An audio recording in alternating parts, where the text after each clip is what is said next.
I used to love nights. The quiet, the stillness, the way the world seemed to slow down. Now I dread them. Every time the sun sets, I feel this pressure, like the air gets heavier, thicker, harder to breathe. It started small, a shadow in the corner of my eye that wasn't there when I turned my head. A faint knock in the middle of the night that stopped the moment I got up. My friends laughed when I told them. "You just need more sleep," they said. And I believed them, at first. But it didn't stop. The noises got closer. The shadows started lasting longer before disappearing. And then came the reflections. It's hard to explain, but you know that feeling when you're alone and you think you see someone behind you in a mirror? And you tell yourself it's just your imagination? That's what I thought too, until the day I realized the reflection wasn't copying me. I'd lean forward to wash my face, and it would stay perfectly still. I'd turn my head, and it would keep staring straight ahead. The first time I noticed, my stomach dropped so fast I almost threw up. But the second time, it smiled. I stopped using mirrors. I avoided store windows. I shut my laptop every time the screen went dark.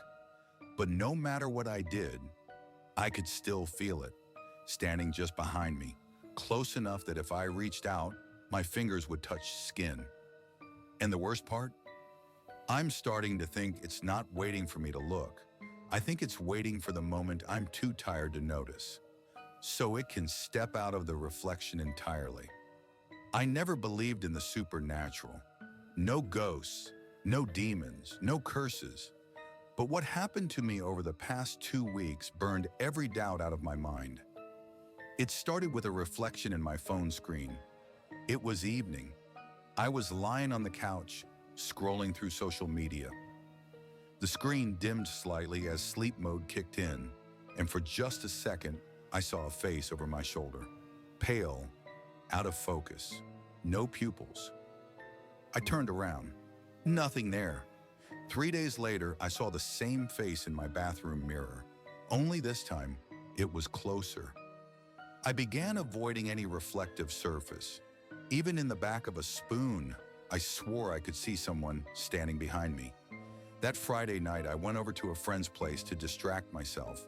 We played video games, drank beer, laughed. Then, between matches, the TV screen went black, and I saw it.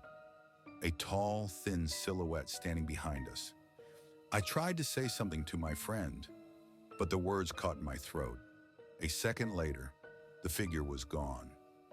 On my way home, I caught myself glancing at store windows as I passed them, and every time I thought I saw a movement in the reflection. Movement that didn't match my own.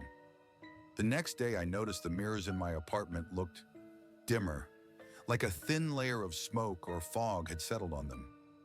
On Sunday morning, I found a handprint on the hallway mirror. Long, thin fingers, too long to belong to any human. I wiped it away. An hour later, it was back. That night, I dreamed I was standing in a dark room, surrounded by mirrors. In each one, she was there. Her face was stretched, her eyes empty, her lips moving, but no sound came out. I woke up with my heart pounding so hard I couldn't breathe. Then I heard a whisper coming from the bathroom. I approached the door slowly, no one inside, but the mirror was trembling, like the surface of water. I touched it and felt a pulse beneath my fingertips. I wanted to smash it, but something inside me wouldn't let me. It wasn't just glass, it was a doorway, and on the other side, she was waiting. After that night, I covered every mirror in my apartment, even the TV screen and my computer monitor. But a few days later, I noticed the sheet on one of them had slipped. I was sure I'd secured it tightly, but now it stared at me like a single glassy eye. I tried to turn away, but in that moment, something moved in the reflection. I froze.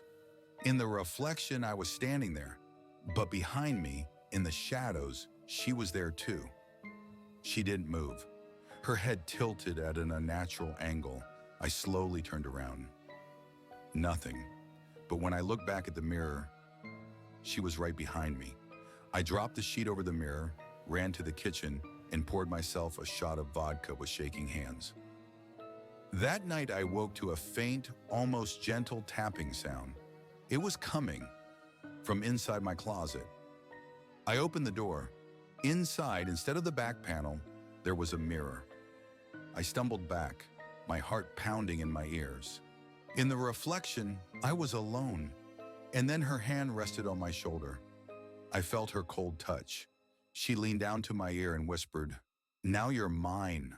I screamed, slammed the closet shut, and sat on the floor, clutching my knees.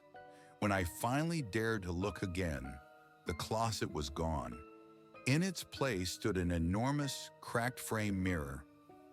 But the room in the reflection wasn't mine. It was a long, empty hallway disappearing into darkness. And at the far end, standing perfectly still, was her. She smiled and took a step forward. I realized she was moving through the reflections toward me, and there was no way to close them all. Since then, I've stopped using my phone. I don't look out windows. I drink from dull, opaque mugs. But sometimes when the lights go out, I see a faint glimmer in the corner of my eye. And I know it's the one mirror I forgot to cover. She's almost here.